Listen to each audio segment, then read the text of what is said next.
Tozo continuer ka na partage na biso shalom bandeko na Luc chapitre 3 totanga ki na partage eleki nde Jean Baptiste yaki kote ya sangwala ndenga yambisaki batu ndenga yebisaki batu kotika masumu ndenga batisaki batu pe tomonaki Yesu Masia ayaki ndenge abatisaki bato tomonaki Yesu Masia ayaki na bomo ya moto yango tolobelaki kaka lolenge ya baeglise totalisaki mutu akoya lelo bodelivre ye mutu akoya lelo bolobi boye mais ezali malamu kotalisa mutu Yesu Masia yango ozoyamba alizaka mutu azali 3 fois saint azali nzambe oyo alingi masumu te azali nzambe oyo akabwana na ténèbre donc ndeko na ngai mon frère ma sœur ayo yambi Yesu fo okabwana il faut otika misala na mabe toza komona nini ba prédication mususu baza ko prêcher bazo wesa ko prêcher prospérité eza mabete mais prospérité ezali malamu kasi prospérité ko kumba ona kufa parce que balobi malheur pona ba riche po ba riche bandimaka nzambe te matériel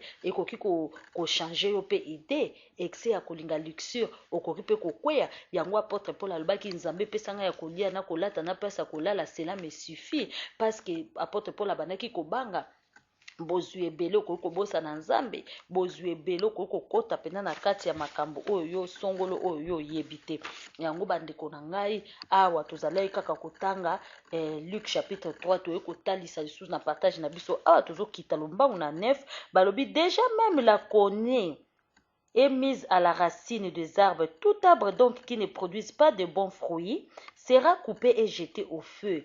Awa toyoka ki libota na nyoka na 7 alobi na bango race des vipères. Pourquoi bozo kima la colère à venir? Pourquoi alobaki la race des vipères? Totalisaki na partage oyo elandi ete na kati na bana na nzambe libota na nyoka ezali oyo Yesu Masi oyo nzambe alobaki na jardin d'Eden lokola nyoka yo okosi sata yo okosi mwasi mwana wa kobotama libota mwasi akoekraze yo yango tomonaki Yesu Masi ayaki koekraze monguna satana aekrazaki ye yango wana ndeko na ngai oza lisu na condamnation te tolobelaki pe ba prophétesse ba pasteur ba évangéliste ba diacre ba frère ba sœur o baza kote ya toujours condamnation baza kote ya toujours il faut kokeba na bango est-ce que baza libota nyoka te totunaki yango na partage oyo elekaki okomona babaka yo bakanga yo singa yo famille na bino eza na ndoki yo famille na bino balien te balobi iya aucune condamnation nzambe ayaki kokata balien wana misala na Yesu Masia sur la croix ezali wapi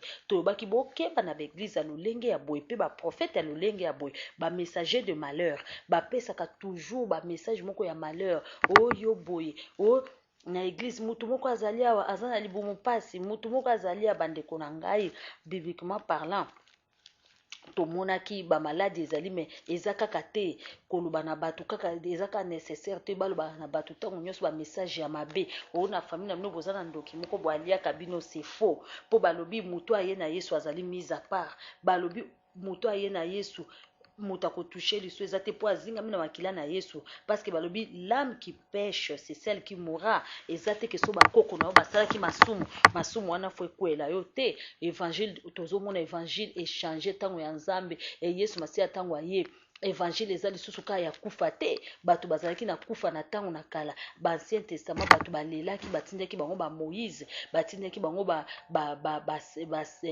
Samuel mais na tango oyo ba Eli bayaki mais na tango oyo tozali ezali tango na grâce nzambe ye moko aye oyo komona ezaki Emmanuel komona ezati siko Emmanuel Dieu parmi les hommes po tango oza na molimo mosantu kati na yo ezaki nzambe avandi kati na yo yango na 1 Corinthiens 7 quelque part so tokiti na se nzambe azoba to batela banzoto na biso ezali evandelo ya nzambe evandelo ya molimo mosantu parce que azoba molimo mosantu eza même ko sonder pensée ya nzambe bandeko nanga bokeba na maloba oyo tozoyoka yango tolobi ke libota na nyoka ebotaka mbuma te yango okeba nani oyo yokelaka ye prédication nini yo ozwaka na église okomona ba église ya lolenge na bateyaka kaka bandoki bandoki le kamumuke kaka bandoki donc basala ba secte na bango bateyaka kaka bandoki bandoki balobaki boye bandoki basali boye te yo koki koteya ka bandoki te yo foteya Yesu Masia oyo ayaki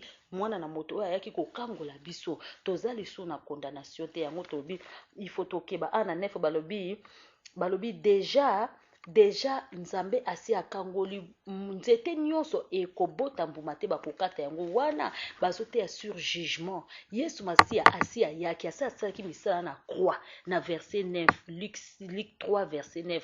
Yesu masiya asi ayaki mais sikoyo eza lisusu ntango ya koya na mwana na moto te, eza ntango akoya na mwana na moto mpo na jugement. Liboso ayaki mpo na salut, aye kopesa yo salut na mokili. Soki oboyi salut wana oza koteyelaka baprofete, oza koteyelaka baplace bazoteya message ya baprospérité, olingi koyoka message ya lisumu te mpo yo olula lisumu. Yebake aza koya alobi na 9 alobi nzete nyonso ekobota mbuma te bakosala ni bakokata. Ma sœur, mon frère, oumela na église wana oyoka aka balobelaka yo kopambolama na 2010 okozwa mwana, tango yo kozwa mwana te na 2010 okozwa musala, tango yo kozwa musala te na 2010 okimi église wana okomi suna église mususu, okomi suna pesa 500 euros nzambe akopambola yo, tango okozwa yango te obengi bango baescro okimi okomaka kopapillone kotambola partout. Mpona nini? Ozoyeba misala Yesu masiya asalaki ta croix te. Misala wana oyo Yesu masiya asalaki na croix ava esalama na bomoi na yo. Ndeko na nga, ma sœur, mon frère, il faut otika masumu, il faut otika masumu.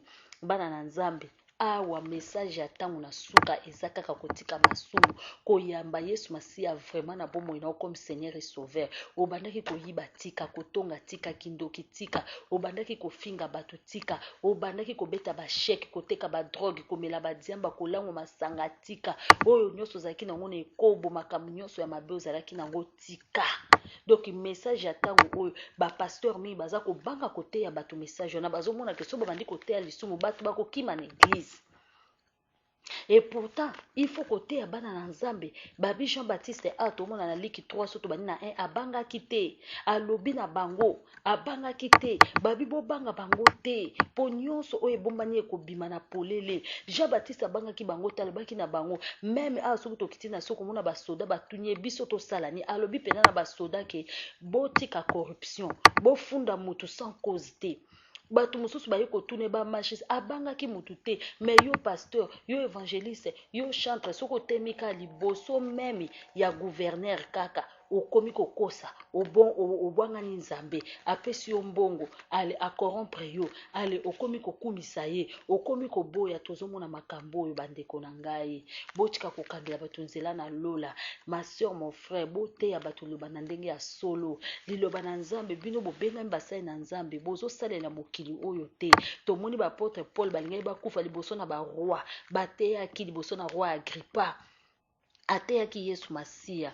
Bandeko na nga boteya Yesu masiya na solo na vérité. Boteya bato lisumu, mutu ayeba conséquence ya lisumu. Lisumu ebotaka nini? Ebotaka kufa. Bokomona na l'église en tout cas penza bato bakobongama tokozwa pena ba chrétien ya solo kati na église o bazo kosalela pasteur te mais o bazo salela Yesu masiya oyo alobi allez faites de toutes les nations les disciples. Nzambe apambola biso. Shalom shalom. Tozo continuer lisusu kokoba kaka kati na Luc chapitre 3 verset tozobana na 1 ezali partage. Nzambe penda pambola biso koleka na partage na biso ekoya